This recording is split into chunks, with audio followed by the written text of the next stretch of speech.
दोस्तों, दुनिया का सबसे ताकतवर देश होने के बावजूद अमेरिका इस बात को स्वीकार करना शुरू कर चुका है कि वह दूसरे देशों की मदद के बिना चीन को काउंटर नहीं कर सकता। खास करके साउथ चाइना सी और इंडियन ओशियन रीजन में चीन के बढ़ते प्रभाव को काउंटर करना अब अमेरिका के लिए दिन प्रतिदिन मुश्किल होता जा रहा है, जिससे निपटने के लिए अमेरिका ने दूसरे लोकतांत्रिक देशों के साथ नए संगठन बनाने की शुरुआत की है, जिसके तहत भारत, ऑस्ट्रेलिया और जापान अमेरिका के साथ मिलकर एकजुट हुए और क्वाड का निर्माण किया गया, जो इन चारों देशों के बीच एक बहुआयामी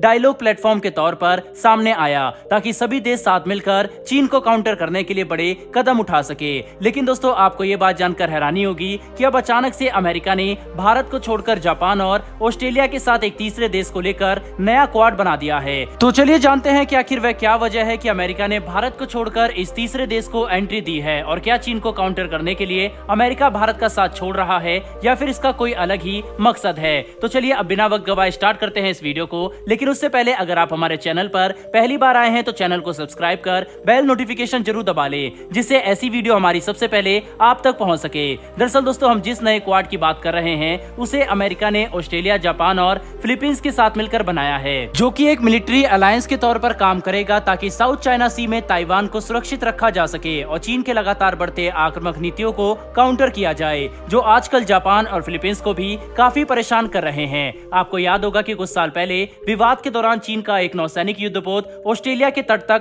पहुंच गया था, जिसने ऑस्ट्रेलिया के आम नागरिकों में पैनिक का माहौल बना दिया। वहीं पर ऑस्ट्रेलिया के साथ जो हुआ ये कोई ऐसा इकलौता इंसिडेंट नहीं है, बल्कि ताइवान, जापान और फिलीपींस के साथ तो ऐसा अक्सर ही होता रहता है, जिसके तहत चीनी नौसेना के युद्धपोत या दूसरे जहाज जानबूझकर इन देशों के समुद्री क्षेत्र का उल्लंघन करते हुए इनकी सीमाओं के नजदीक पहुंच जाते हैं, और कई बार तो दोनों देशों की नौसेनाओं के बीच सैन्य तनाव भी देखने को मिलता है, जिसे ध्यान में रखते हुए अमेरिका ने यह बड़ा कदम उठाया है। दोस्तों, आज के समय में भले ही अमेरिका विश्व का सबसे शक्तिशाली देश कहलाता हो, लेकिन इस बात में कोई भी शक नहीं है कि सैन्य और आर्थिक क्षमता के मामले में चीन और अमेरिका में ज्यादा अंतर नहीं रह गया, और जिस तरह से चीन हर साल कई अरब डॉलर खर्च करके अपनी मिलिट्री कैपेबिलिटी मजबूत कर रहा है, इसने अमेरिका समेत सभी यूरोपियन देशों को चिंता में डाल दिया, जिसकी वजह से अमेरिका चीन को काउंटर करने के लिए हर देश का समर्थन चाहता है, ताकि चीन को चारों तरफ से घेरा जा सके। बता दें कि इस नए क्वाड को अमेरिका ने सिंगापुर में हुए एक महत्वपूर्ण सिक्योरिटी डायलॉग के साइडलाइन में बनाया है, जहां पर अमेरिकी रिप्रेजेंटेटिव ऑस्ट्रेलिया, जापान और फिलीपींस के अधिकारियों के साथ मिले और इस नए संगठन पर महत्वपूर्ण बातचीत की, जिसका ज्यादातर हिस्सा मिलिट्री फोकस्ड होने वाला है, क्योंकि अमेरिका को फिलीपींस के सैन्य ठिकानों का एक्सेस मिल चुका है। मतलब अमेरिकी सेना जब चाहे तब फिलीपींस पहुंच सकती है। साथ ही जापान और ऑस्ट्रेलिया को तो अमेरिका ने अपना न्यूक्लियर अम्ब्रेला दिया हुआ है, यानी इन सभी देशों की सुरक्षा अमेरिका की जिम्मेदारी होगी। ऐसे में यह कहना गलत नहीं होगा कि इस नए संगठन के सभी देश अमेरिका के एक इशारे पर कुछ भी करने को तैयार होंगे, जिसकी वजह से अमेरिका इस संगठन का एक तरफा लीडर होगा और चीन को काउंटर करने के लिए वह जो चाहे वैसा कदम उठा सकेंगे। हालांकि सवाल अब ये उठता है कि अगर चीन को काउंटर करने के लिए अमेरिका भारत की जगह फिलीपींस को एंट्री दे चुका है, तो क्या इससे भारत का महत्व खत्म हो जाएगा या फिर इससे हमें कोई भी फर्क नहीं पड़ने वाला। तो दोस्तों, अगर हम मौजूदा वैश्विक समीकरण को समझने की कोशिश करें तो अमेरिका अपने साथ ऐसे देशों को चाहता है जो अमेरिका की हाँ में हाँ मिलाए और उनके सामने पूरी तरह से समर्पण करे, जबकि भारत ऐसा बिल्कुल भी नहीं कर सकता। भारत ने ये बात हमेशा से साफ कर दी है कि हम एक अलग पक्ष के तौर पर सामने आएंगे और हमारा एक बिल्कुल ही अलग ध्रुव होगा, जो ना तो अमेरिका पर निर्भर होगा और ना ही रूस या चीन पर, जिसकी वजह से अमेरिका भारत पर दबाव नहीं डाल सकता।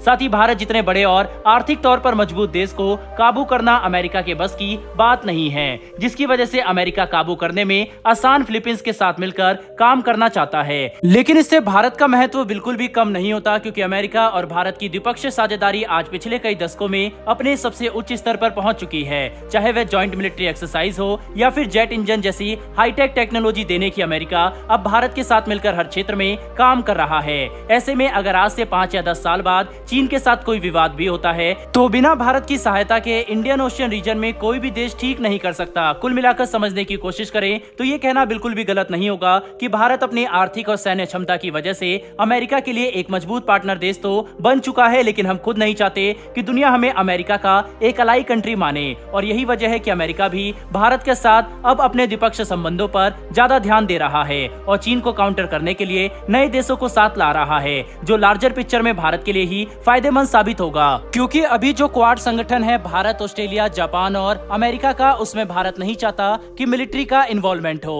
ऐसे में अगर कोई दूसरा संगठन बनता है तो उससे भारत को कोई भी फर्क नहीं पड़ने वाला, क्योंकि ये संगठन भी चीन को काउंटर करने के लिए है और इससे भारत को ही फायदा होगा। अब दोस्तों, इस विषय पर आपकी क्या राय है, कमेंट बॉक्स में लिखकर जरूर बताइएगा। साथ ही हमारी आने वाली डेली डिफेंस और वर्ल्ड अफेयर से जुड़ी इस तरह की वीडियो के लिए चैनल को सब्सक्राइब कर बेल नोटिफिकेशन अवश्य दबा लें। फिर मिलेंगे ऐसी एक नई वीडियो के साथ। धन्यवाद। जय हिंद।